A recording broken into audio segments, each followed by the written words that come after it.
I want to talk about Carlebach.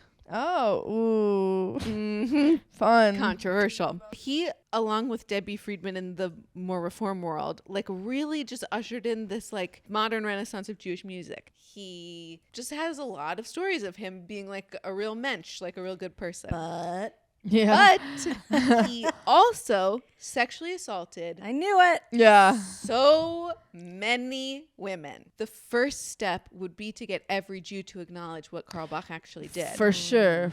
And if we start by just erasing every melody, we haven't actually confronted the real problem.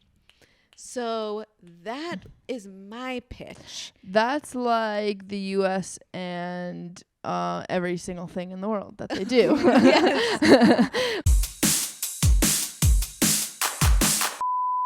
Artem wants us on his podcast talking about The Substance. I should bring did us not on. like The Substance. Really?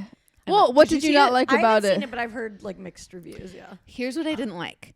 I felt like it was like feminism and body positivity 101. That's where they were like, isn't it crazy what women will do to their bodies just to look young, just because they think they have a bad body? But the ending is she still has a bad body. They still are she dies. Well, that's Spoiler. That's Yeah, the but worst that's- body you can have. That's not when they start calling her body bad. Like there's still this like moralism of like good body, bad body, where like she ends up really disfigured in this like inhuman shape. And it's clear the point of view is like, now look what she did. She turned herself into a monster. And I was like, there's a much better version of this film where she turns herself into something that looks like a monster and like finds a community and finds happiness and learns that like the shape of her body is not. I think that's the point. You know, that version of the movie would be so beautiful and like optimistic and positive, but we don't live in that world. The real world. It's not real. We don't live in the world of The Substance. I know. Yeah, but But it is kind of like I don't know. I haven't seen it, but it does seem like that ending doesn't feel like it'd be true to like the. I think it does. the world. I think it does because what it feels true to is the director's vision, which is a treatise on what the pressure women are under, but they don't finish the sentence. But the vision is not the vision. The vision of the film. I mean, we don't know what her vision is, but I think her point is that even the fact that this movie's going to come out, Demi Moore and the other girl are going to still get injectables and everything that they need to do to look as hot as possible. Even though they're in this movie about this message. They don't care. No one cares because we're so... And I think that there's like one more level of analysis to go, which is what do we care if they do those things? Like that to me is a level of analysis that is more insightful and a little more mature. Yeah. Because the movie's just stuck on this idea, isn't it terrible what they would do to themselves? There's another level, which is like, just let And it's them like, well, the do point it. that they're doing it is, because. And the movie would be so much more interesting if they analyzed all the pressures that went into women doing all of these things and ultimately stopped judging women for doing these things. But it stays in a position of judgment the entire time. Those are my thoughts. Yeah, my friend called it Snackwells, the movie, because it felt very like old school or like right, kind of old school, first body wave image stuff or feminism. whatever. Yeah. I think it should be a musical. Okay, I love that. Okay. And it should be turned into a musical, body positive message, but a new level of depth. That's my pitch to, I forgot the name of the director, but that's my pitch. Welcome to Yenta, everybody. Welcome the to podcast Yenta. that's sometimes about comedy, sometimes about Judaism, and always about gossip. Today on the podcast, we have Babs Gray. Huge get. Huge. Babs, comedian. Podcaster. The founder of Free Britney. Have you ever heard of it? I mean, this is actually huge. Babs is like an actual historical figure. Yes. Her podcast, Toxic. Historical figure. You're on Wikipedia. I am. Well, I guess I am, but I don't have my own page. So yes, but you're on Wikipedia. You were in the Free Britney documentary. Yeah. Like, you're a big deal in the Free Britney movement, and that's not even your main thing. You're a comedian. You host amazing shows around LA. You have a monthly at the Comedy Store. You have a monthly at the Comedy Store, which, if listeners don't know, is a big deal. You have another podcast called Lady to Lady, which I love. And it's got great pop culture takes, gossip takes, very us. Yeah. So, yeah, it's like you're a big deal to be on the podcast. And you're the only non-Jew at the Silver Lake JCC. That's your biggest credit. That's your biggest credit. For sure. And before we get into talking more about how we love you, to the listeners, welcome to Yenta. We're so happy to have you here. If you love this, we have more juicy content on our Patreon, patreon.com/Yenta, where we have some very good gossip about current Jewish gossip from the Jewish entertainment world. We're going to ask you if you've heard about this.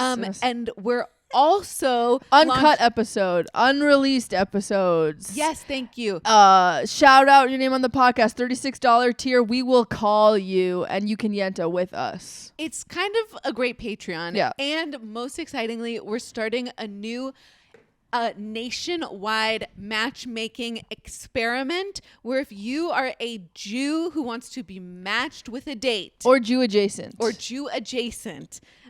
you are invited to submit your application. It's about 8 questions.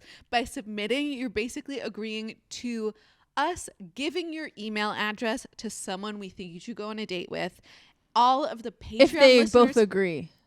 Yeah. Yeah. And it's anonymous. You have to like each other. Yes. Exactly. And if you're a Patreon subscriber, you will get access to our exclusive matchmaking episodes called Yenta Matchmaking, which will just be on the Patreon, where you'll see the behind the scenes matchmaking process. It's going to be so good. We're already reading the submissions and they're insane. Amazing. They're so good. It's so exciting. But anyone is invited to apply, even people who are not subscribed to the Patreon, though you should be, because this series is incredible. What a pitch. Yeah, what a pitch. Okay, should we start by asking Babs about our Jewish entertainment I was gossip? going to say, have you heard about the Hey Alma Eitan Levine fight? No. Do you know who any of these people are? I know Hey Alma. Okay. Yeah. Eitan Levine is a Jewish comic who has a series called Jewish or Anti-Semitic. Okay. It has done very well on TikTok and all of them. And Hey Alma came out with a post doing a Jewish or Anti-Semitic on plants, which if you're going to take the content, maybe there's better things the to plants do. weren't exactly the the plants thing to go might for. not have been the best thing, but whatever. So now Eitan's very upset about this and is coming for Hey Alma and urging all of his followers to attack Hey Alma for not giving him credit or for stealing his idea. I mean, that's fair. Yeah.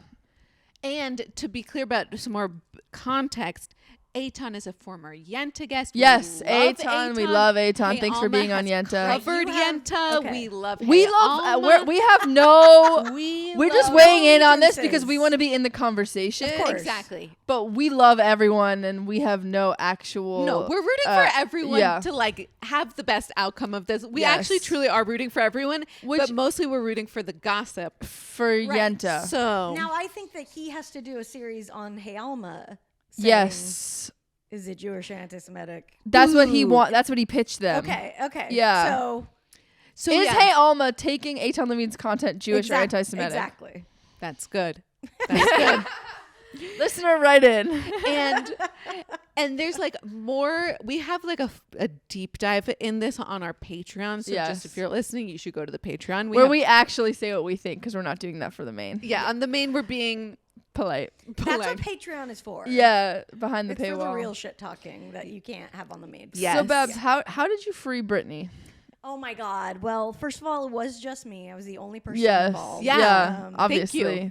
Thank you. Welcome. And does Britney text you every day thanking you? Now that she's free? Every other day. So nice. Okay, that's understandable. Kind of a lot. No, never. She's busy dancing. She is. In the cuts in between dancing, she's texting me. Got it. No, I had a comedy. So I've been podcasting forever. Like I started it before I even knew what the fuck like podcasts were, with my other one, Lady to Lady, and then. You know, her Instagram was like so fascinating, and it was just like the era where she was posting memes and like dancing sometimes and doing solo fashion shows. And so me and my friends were always kind of like analyzing the posts, and then I said like, well, let's do a podcast just about her Instagram. Like, haha, that'll be funny. So we were like, let's, you know, there's at that point there were too many podcasts. We were like, we'll be very specific and we'll only talk about our Instagram posts. So that's what we started doing. And then we were like, what's a conservatorship? And we kind of like started asking that question. But how did you find out about that? Well, because everyone knows, it's public knowledge. Oh. Like people know she was in one, but no one really knew what that meant or anything. Yeah. And then we kind of started like almost jokingly, but then more seriously looking at her memes and stuff and being like, wow, she posted a meme that was like, just let me go shopping and no one gets hurt. And we're like, well, why can't she shop? Like, that's weird. And so it was kind of a joke, but then also we were like, what's happening? And my co-host Tess actually has done investigative journalism before, so she started like really digging into it. And she literally started going to the court hearings, and there was no one else there. Like, she was the only person paying attention. And so we kind of just started diving deeper. And then it was weird because at the same time we started really paying attention, all the stuff with Britney started happening. Like, she announced this new residency in Vegas that she just like showed up for and said nothing, and then she disappeared and said she canceled the residency. Said she was taking care of her dad, and we were like, what the fuck's going on? So we were just really like paying attention, and then it was announced that she'd been held in this mental health facility, and we were like, we just had a lot of questions about it, and we were questioning like the validity of all the stuff we were hearing. And then we ended up getting a whistleblower who had worked in a law firm call us and tell us we were on the right track and that she was being held against her will. Shut up. Yeah, that's yeah. Oh, you knew about that? Oh, I know all about this. Oh, okay. This is good. I'm the listener. I'm representing the listeners who are idiots. Yeah, well, not everyone knows. You know, it's a lot. It's very involved. So like. So whistleblower. Yeah, that's like FBI shit. That's movie shit. Oh, there's a movie about it. Yeah, that's why there is a movie. So we like So we had to make this decision. Like, are we gonna release this voicemail? It was like scary because we thought we could get sued or something. Yeah. But we also felt like she was in imminent danger, sort of. Wow. So we decided to release it, and we made the pink Free Britney graphic. We released it like overnight because we're like, okay, if it gets in front. Oh my God, I'm getting too excited. We were like, if it gets around by morning, then enough people have seen it, and they won't like be able to take it down. Right. And that's what happened. It like took off. Amazing. And then about a year later, that's when the documentary came out, and that like really legitimized it. So it was kind of like a few years of getting legitimate, you know, before people like actually believed it. But the documentary really helped people like actually give a shit. Are there any updates that you have for us since the documentary? Yeah, I was wondering, like, what are people not saying about Britney these days? I mean, I will say personally, it was like a really grueling few years. I mean, literally every day of my life was spent reading court documents, going to stuff every day. Yeah. We dedicated our life to this, and it was exhausting. We had for free, yeah, and we had a lot of nasty energy thrown our way because we were thrown into, we were like kind of thrust as being the leaders of this thing. We weren't really. But who's like anti-Free Britney? Well, they were pro-Free Britney people, but they were just. It was because people were very suspicious of everyone, and so then they would turn that on us sometimes when it made no sense, and we just dealt with some bullshit that wasn't fun at all. And so anyway, it was exhausting. So I was like, when she actually got freed, which I never thought would happen, it was like amazing. Yeah. We were like, all right, like we're tired. We're gonna be done. Yeah. So I don't really pay as much attention anymore because that makes sense. I'm like, what? And the thing is, like, she is out of it. I do worry for her and her mental health, and like I hope she's okay. And I don't know what her day to day looks like, but I do know that she has access to all of her own stuff now.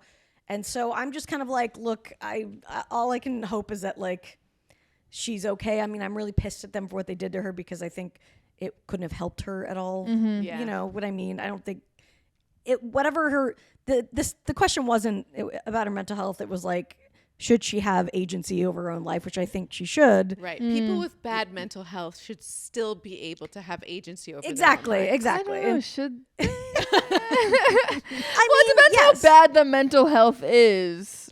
Yeah, but I do. Like, but I know not like Yeah. people who have really bad mental health that need. well, that I need guess someone that's the else. question, right? But I don't know how bad her mental health. Also, kind of a Trust me, chicken and the egg level- story. Yeah, that's the problem. Yeah. And also the level, like, she had to ask permission to see her boyfriend. Obviously it was not. It was Yeah. not okay. Yeah, Like, yeah, for sure not. Yeah, I'm just but- talking about in general as a principle. No, I mean that's why they put it into place, supposedly. To try quote unquote help people. Right. I'm just saying conservatives in general, but it's definitely a messed up situation because she wasn't in. There is such a thing as a mental health conservatorship, and then there's a financial one. She was in the financial one where they just have control of your money. And everything. The mental health one is supposed to be like they check on it every year and see if you're doing better.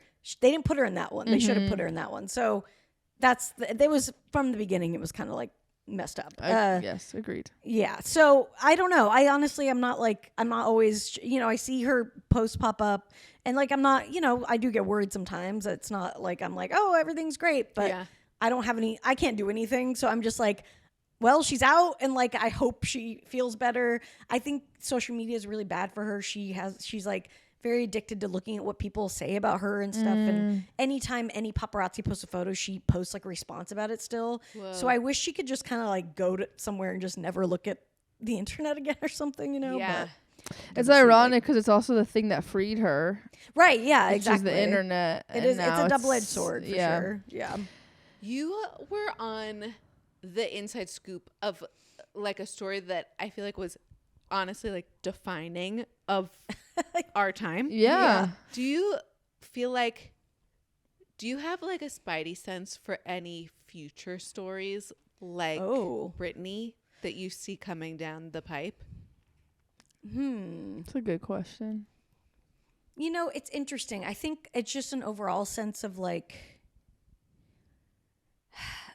it's weird because, we like to pretend that we're better now or something. It's like there was a lot of people being like, we treated her so badly when she was coming up and like but it's not, I don't think it is better. You see people being so terrible in comments to people and like there's people want to take people down and I don't necessarily think it's gotten any better. So that's not really a prediction of anything, but I think it's like social media is almost the new, it's like paparazzi was like the thing and now it's kind of like social media is the thing that can kind of like invade people's lives and make kind of fuck them up. So I don't know. I can see more people crashing out, but because of like their own social media. Yeah. What happened to Philip DeFranco? Who's that? You guys have no idea who I'm talking about. Like he's like an old YouTuber that I just saw on idea. Instagram again for the first time in like 20 years. And he just looks like a different person. I thought maybe you would know. I don't know like any YouTube. Okay. No, yeah. But I do have another YouTuber I want to talk about and what's happened to her. Do you know who Lacey Green is? Let me spin the tale. Okay. Okay. Lacey Green rose to prominence in like the early 2010s, maybe even earlier, as like a sex, gender, sexuality YouTube educator. Like this was the person who I learned everything about sex from. Like, and she would go in depth. She would talk about techniques. She'd talk about gender. She'd talk about queerness, like with a lot of depth and nuance. Techniques, Babs. Curve your fingers. Techniques. We need techniques. We do. I'm looking her up. And she was huge. I mean, I had never seen someone talk so explicitly about sex. I know who she is. I know exactly who she is. And then at some point she started dating a guy who was like big on the like alt-right YouTube world. Oh no. And it was very confusing like to see her date this guy. And she started releasing more content that was sort of like, we need to be hearing people out who are in this world because then we won't be able to talk to them. And then that turned into stuff. There's not a huge amount of internet evidence of this anymore. And I can't tell if it's because it was scrubbed or people are inflating it. But like she started saying some things that that were anti-trans. I was trying to find evidence and I couldn't find a ton of it. So maybe it's just harder to find now. So I'm not sure like exactly what she was saying, but people were saying she was saying stuff that was kind of anti-trans, kind of like turfy, a little like radical feminist, trans exclusionary. And then she basically disappeared off the internet. And I was curious about her the other day and what her whole trajectory is. And I just did a quick Google, and she's now a practicing sex therapist working in North Carolina. Good for her. She's got a nice little website about her therapy business. And she's out of the YouTube game. Up. She seems like she's out of the YouTube game. Good for her. And I'm so happy for her. Yeah, that shit gets probably exhausting. Isn't that a really interesting story? How long ago did she like disappear? Maybe 10 years ago. Okay. And she seems like, I was looking through her website and I don't see any traces of turfiness or alt-rightness. I am hoping that it has gone. It doesn't seem like she's still with this guy either. Yeah. So I don't know where her story went from there, but her practice seems very like queer and trans friendly explicitly. Oh, great. So something has changed, and I'm very curious about what happens to people after they get this brush with extreme internet fame, and then it goes awry. Like everyone, I can't think of many people who've gotten that big without eventually like fucking up, yeah, or having people get Timothy Chalamet come for them, yeah. He's perfect. He's perfect. You're so right. But he's not like a YouTuber. That would be so funny. You're right. That would be incredible. Hey guys, Timmy Tims. Here's me as Bob Dylan. Yeah.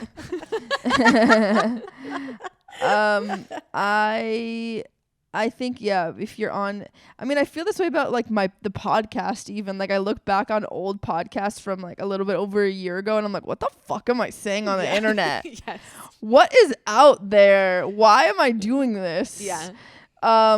Do you guys get worried about this? I've been thinking about this lately because I've been doing my other comedy one for almost like 13 years. So wow. Oh my God. Yeah, every word that I've said has been like been recorded. Into Do you look back? Thing. Do you watch them and you're like, oh, this was a cute moment? You think I've ever listened to a single one? Ever? No, absolutely not. Well, also like everything's video now. We've been like we did it because it was audio. Now we're like, oh God, we have to make video. Right. But I just think that there's so many scams where people can like use your name or your voice as a deep fake. Yes. So I feel like all podcasters are in trouble of getting like our parents getting called and our voices being used. Dude, that's like, so real. 100%. I think I'm like freaked out Babs. by it. I'm sorry. I know. Now I'm not going to be able to sleep tonight. I'm going to talk to my parents. Our listeners want to deep fake us to get our parents to send them money. It will work. Try it. It will work. It will totally work. Yeah. So there's one of my fears. That's very. I should stop putting it out there and giving people the idea. I do feel like you're kind of protected in that you have 13 years of content for people to wade through to find something incriminating, and just the sheer amount of work that's going to take. I think is, but not with AI. I was gonna say you just throw it into like a program and say find something scandalous. Or they can mishmash it together or something. That's true. People will do anything. Bab sat through court documents all day. Yeah, if they're motivated enough. That's a good point. People will do anything. Well, I hope that one day you're famous enough that someone wants to ruin you. Amen. That is true. They say it's a good sign if people are coming for you. So. Like Ashley Gavin or me. Exactly. After her. I'm not going to talk about it. Extremely famous you. Yeah. What? Did people come for you? Yeah, they came for me because of Israel-Palestine, but we don't talk about it. Okay. How do you feel about being a non-Jew on the... They're going to say, how do you feel about Israel-Palestine? Yeah. And what did you think of the 1947 war? How did you get your job at the JCC?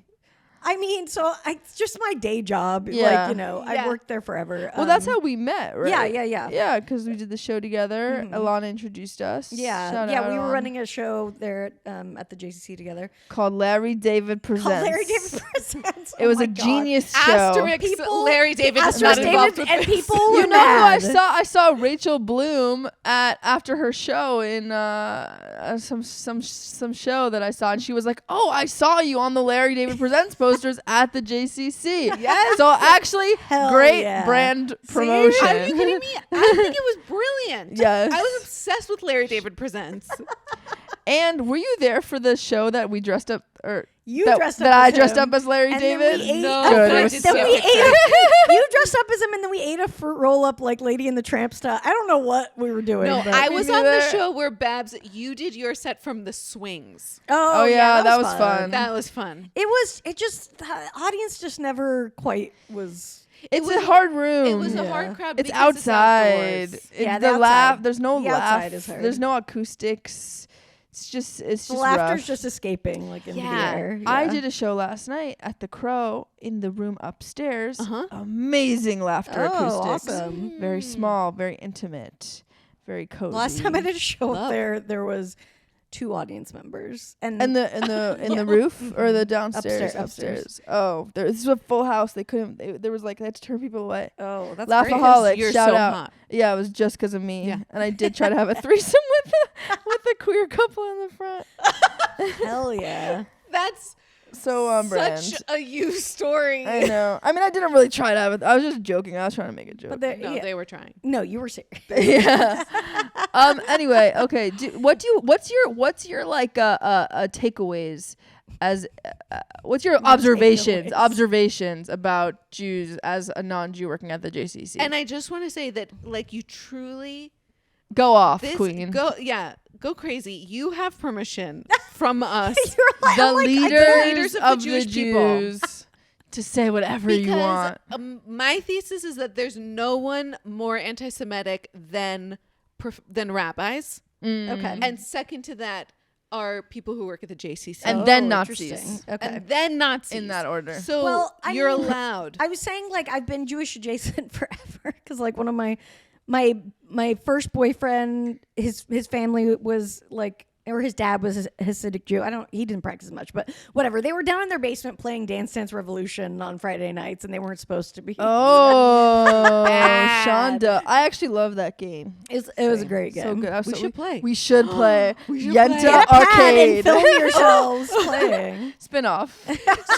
so you famously dated an observant Jew in high school, Right. And like I grew up in Salt Lake City, so it was not a lot of Jewish people in Yeah. Salt Lake. And I was not Mormon either. So I don't know what's going on. But and then like my high school crush was also Jewish. And yeah, and then I don't know, I just started working at the JCC, and I've been there for a while, and my main takeaway, it's not really exciting. I love it. I love the community. I know. I just well, I grew up so Catholic. emblematic of our personalities.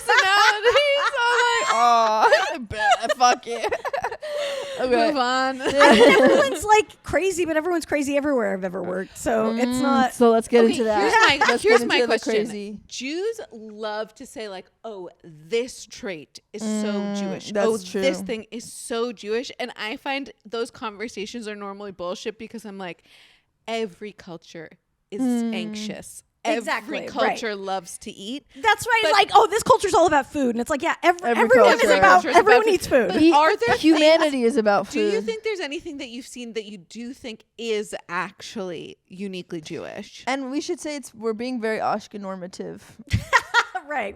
in the way we describe Jews. Luckily, I do think the anxiety and the food thing have been generalized across all of the Jewish. I don't think Sephardi Jews cultures. would say that they're anxious. No?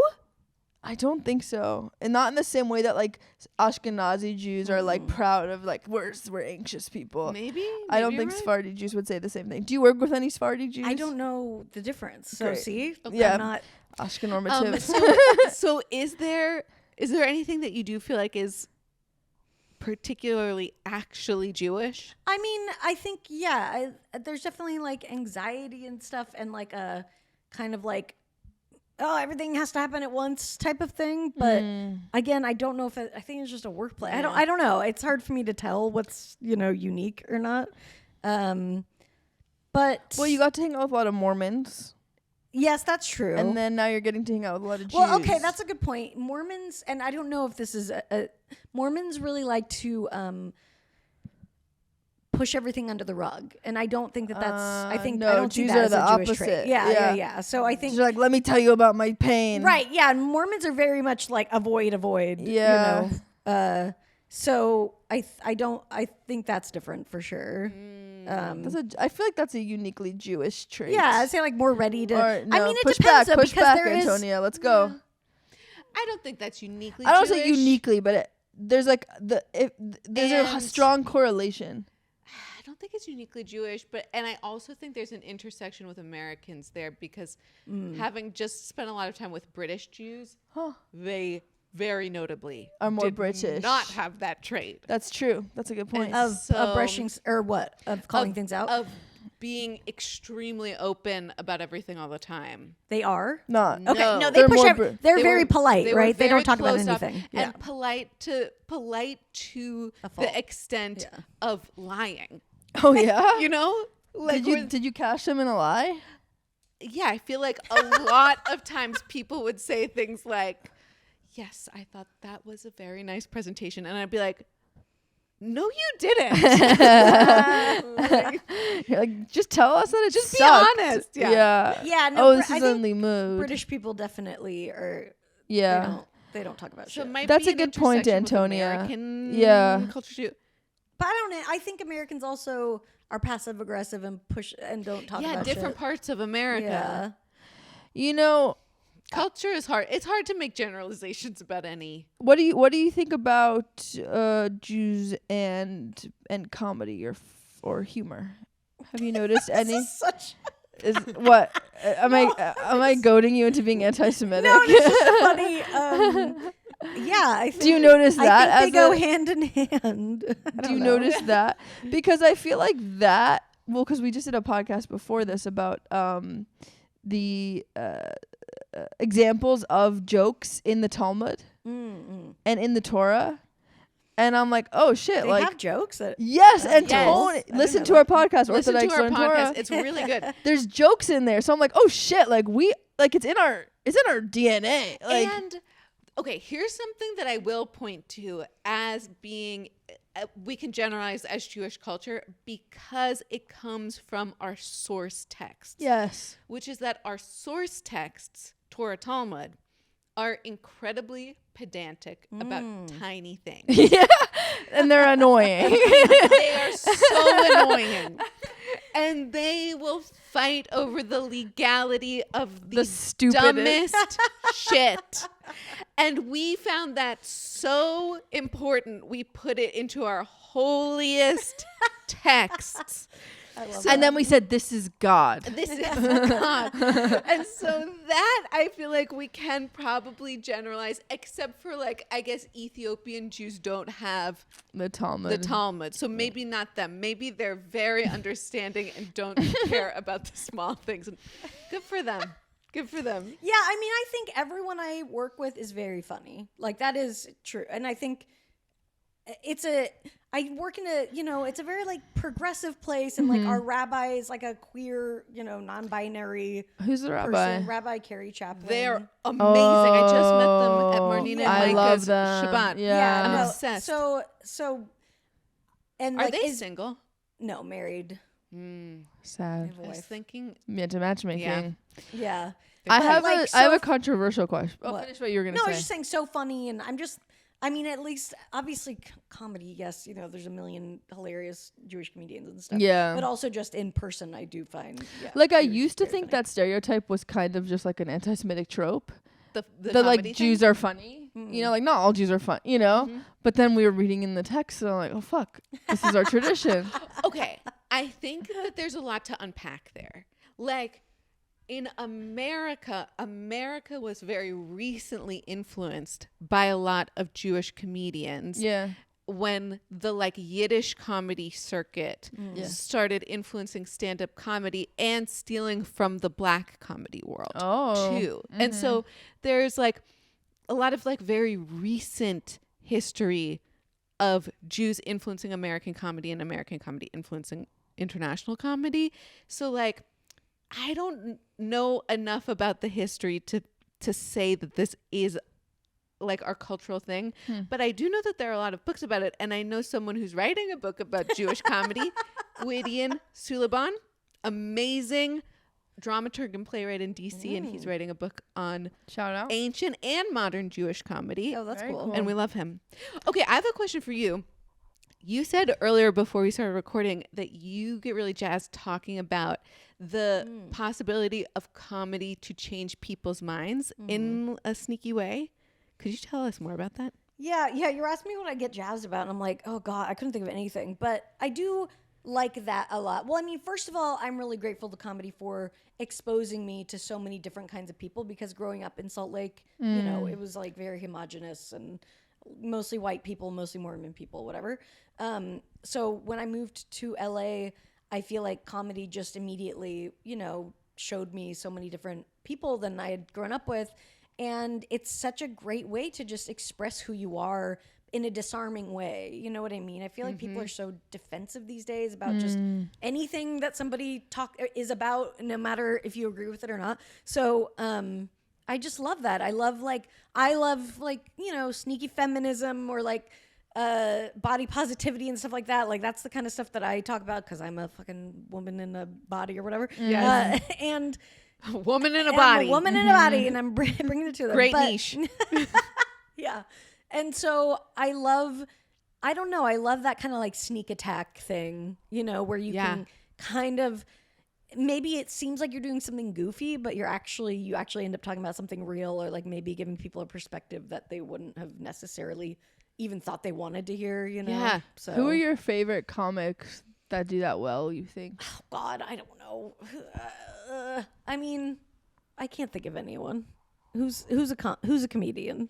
Okay, good question. Like, do you think of Taylor Tomlinson? Does she do that? Yeah, I think she she talks about stuff very like upfront. Yeah. But yeah, she definitely talks about topics that are serious, and like I think, you know, I think brings a good perspective to them, to mental health and everything. But like also her fans are there for her, you know. Right. Like I'm talking about when you kind of like, I don't know, there's just like a guy in the audience who doesn't want to hear a woman talk, and you end up like kind of getting on their good side or whatever, you know.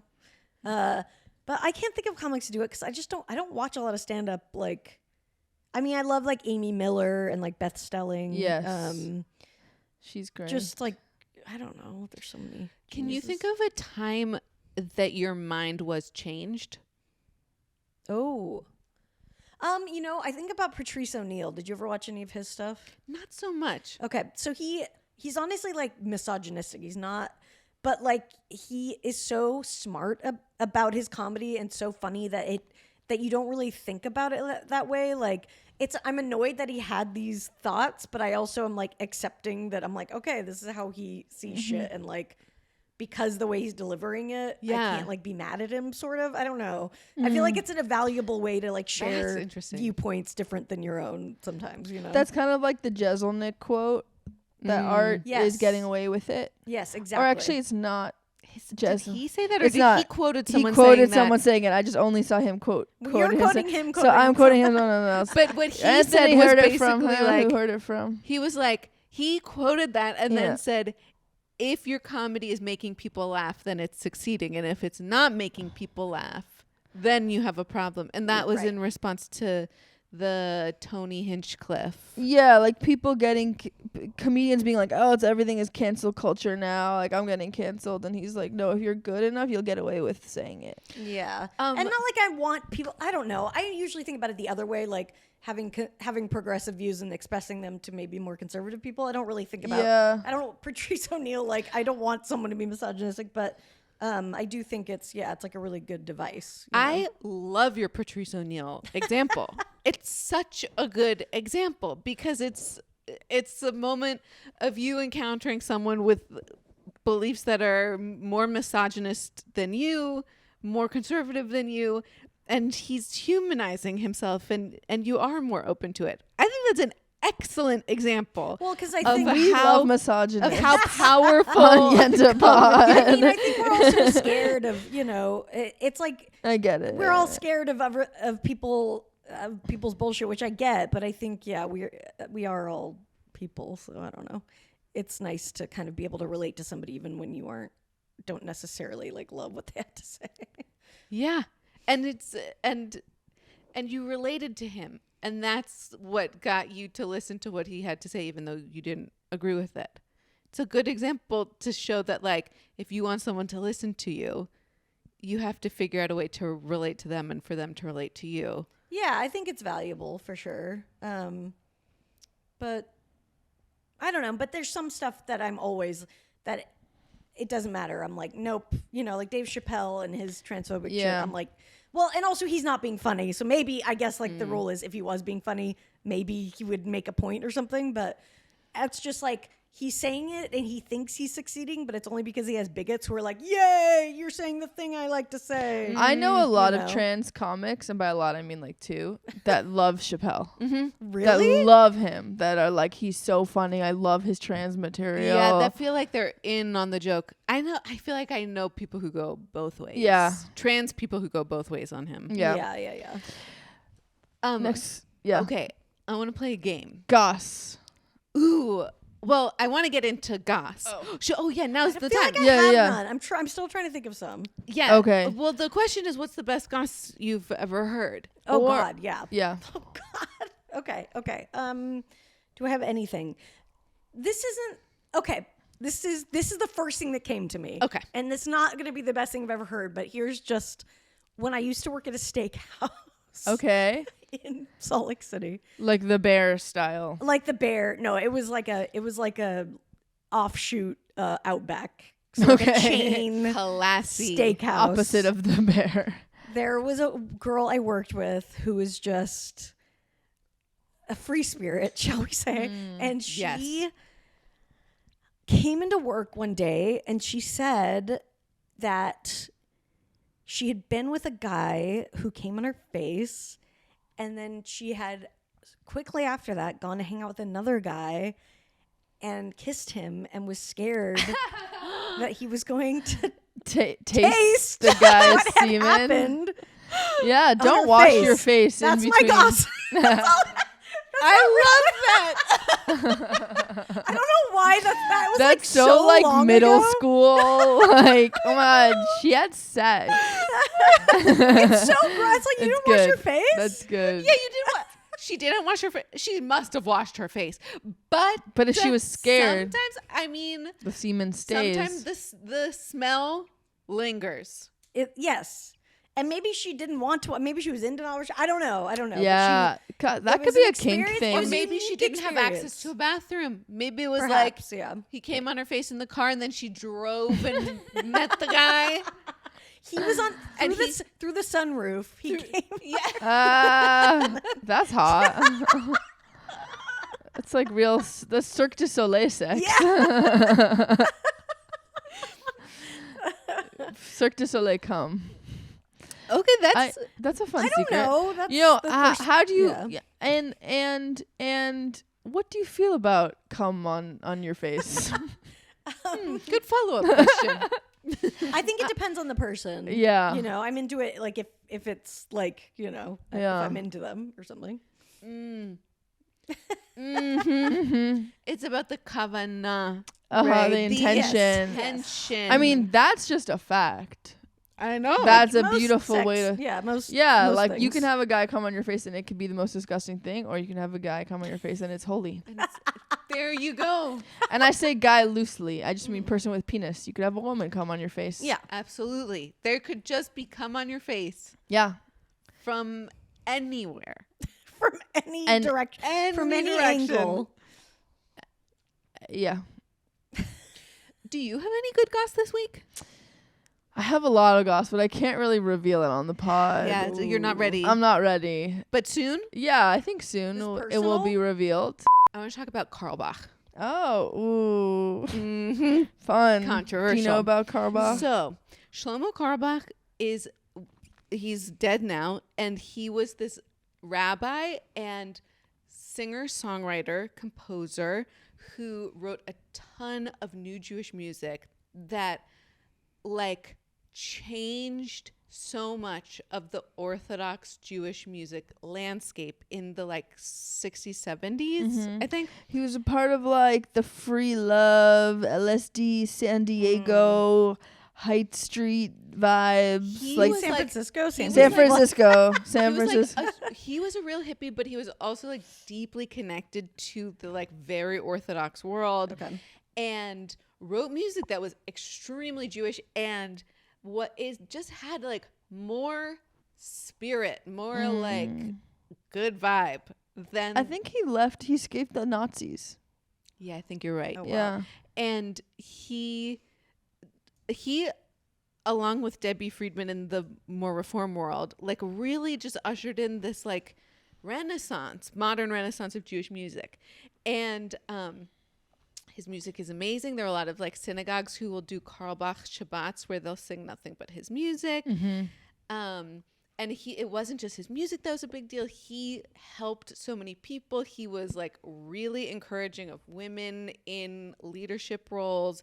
He gave away basically all of his money to people in poverty. He just has a lot of stories of him being like a real mensch, like a real good person. But he also sexually assaulted I knew it. Yeah. so many women. Yeah. So many, like a frightening amount. And it ranged from he had consensual relationships with women as well, which people didn't like also in the Orthodox world because consensual relationships outside of marriage are not great. And a lot of people think it was just that, but it certainly wasn't. And this is well reported and well documented that he sexually assaulted a ton of women and girls. And that was like reported in Like underage girls? underage. I didn't know about that. That was reported in Lilith magazine first, which was like a Jewish feminist magazine, I think in the 90s or early 2000s. I think I might be getting it wrong. Anyway, he still to this day, there are a lot of people who don't know exactly what he did. And he has a really good reputation in some places, and some people really hate him. Anyway, I saw this presentation at a Jewish conference called Limud from this guy who's the head of a Jewish sexual violence prevention organization called Zakah, where he was arguing that we should never sing another Carlebach melody again. And What do you think about that? well, Is he still around? No. Carlebach, no, he's dead. Okay. That's such a crazy thing to enforce. It is. And so I've been thinking a lot about this. Yeah. Coming from the world of sexual violence prevention formerly Right. myself. He got a lot of pushback at this presentation. Half the room, 90% of the room completely agreed with him. There were a couple people, including someone from Happy Minion, who were Wait, let's not talk about it. Yeah. who really disagreed. Yeah. And I think the problem is going to be with the people who disagree. Anyway, I was talking about it with someone. It's this just not week, and I feasible. think You're gonna go to every synagogue, sings his song. So here's my take on it. And he was arguing this is because there are people who aren't going to shul because they sing Carlebach melodies. There are people who are disengaging because they're survivors, and when they hear a Carlebach melody, it tells them what kind of shul this is. They never want to come back. And I'm sure he's not wrong about that. I'm sure that's happening. But I think before we never sing a Carlebach melody again, the first step would be to get every Jew to acknowledge what Carlebach actually did. For sure. And if we start by just erasing every melody, we haven't actually confronted the real problem. So that is my pitch. That's like the U.S. and every single thing in the world that they do. We just stop doing it and pretend it's not a problem. Exactly. Yeah. Like to sweep it under the rug, to never sing a Carlebach melody again doesn't actually solve any problem. It doesn't solve the most serious problem. And I was talking about this with an observant Jew, with like a Jew who's pretty orthodox this week.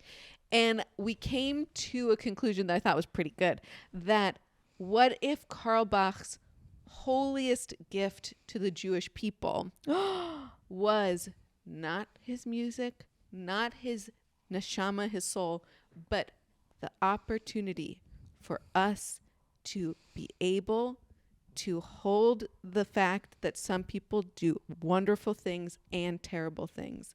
And if the Jewish people can learn how to reckon with that and prevent sexual violence coming from beloved leaders, then we can be the champions of that in the whole world. So what if that's Carlebach's gift to us? I love that. I thought you were going somewhere else, which was that. Well, maybe it's not somewhere else, but I thought you were going to say like the holiest gift he could give is the acknowledgement from the Orthodox Jewish or the Jewish community of the mistreatment and abuse of women. Yeah. I think it's same thing. Okay. Exactly.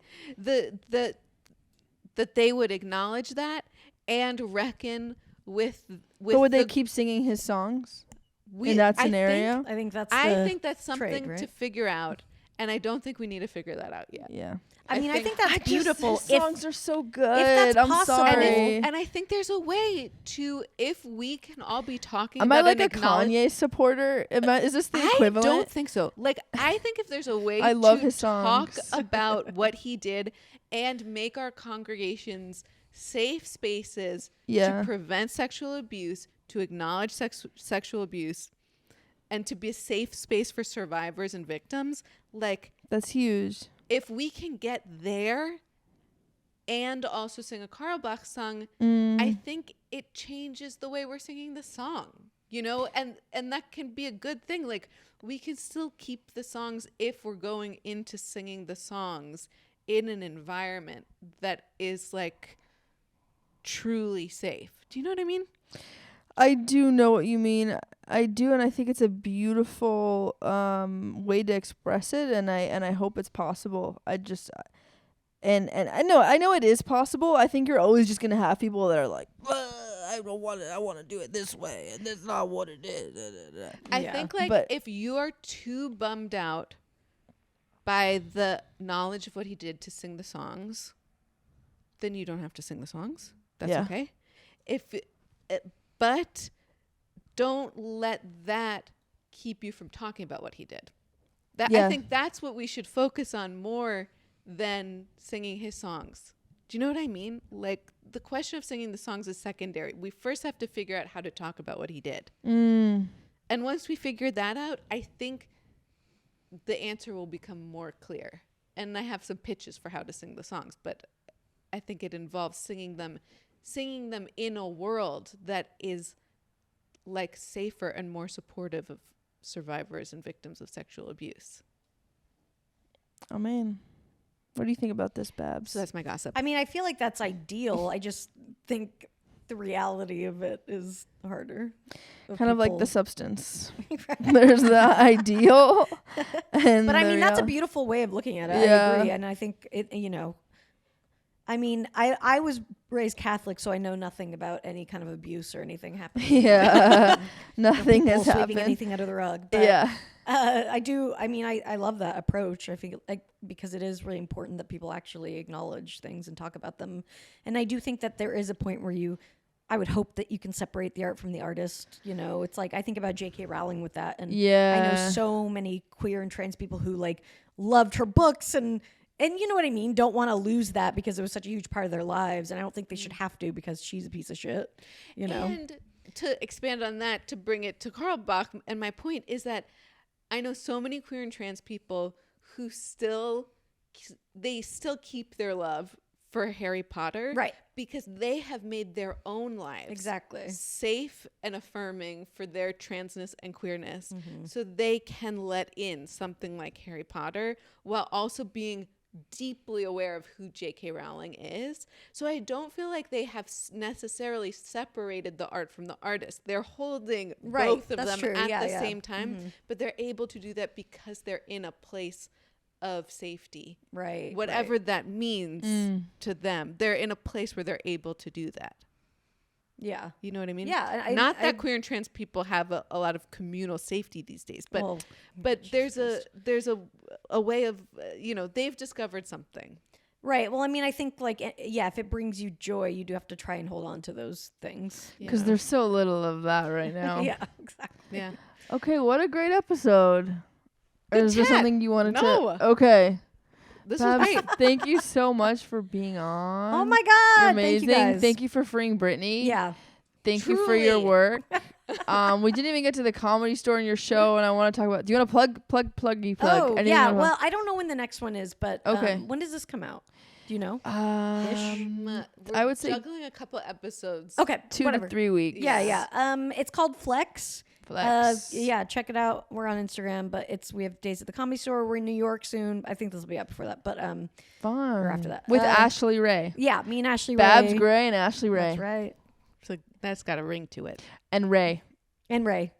Schiller. Babs Gray, Ashley Ray, and Ray. Yeah, that sounds Genius. Great. And then Lady to Lady's my comedy one. I have to have you guys on too. Yeah. We'd love that. Yeah, it's just a chat thing. And that's been around forever. It's just us talking with other funny people, basically, and it's amazing. A great time. For 13 years. For 13 years. How do you do it? You just make it fun and whatever, as easy as we can. But it's incredible. Yeah. No, I'm congrats. I'm proud of it. That's a huge accomplishment. We're almost on episode 100. Hell yeah. You know that? God, that's I amazing. Know. We're gonna have to have a big party in my living room. You're gonna have to get the balloons, the number balloons. That 100. Yeah, come on. Subscribe to the Patreon so we can buy balloons, please. Please. We will kiss. We will give you. We'll kiss you. We'll kiss you on the mouth. You. We'll come to your house and we'll kiss you on the mouth. Ray, where can they find you? RaySchiller.com @RaySchiller on all platforms. You can find me at Antonia Lasar on social media, AntoniaLasar.com. And again, go check out our Patreon. It's amazing. Patreon.com/Yenta. Remember, apply for our Yenta matchmaking experiment. It's going to be so good. Amazing. And we love you. Love you.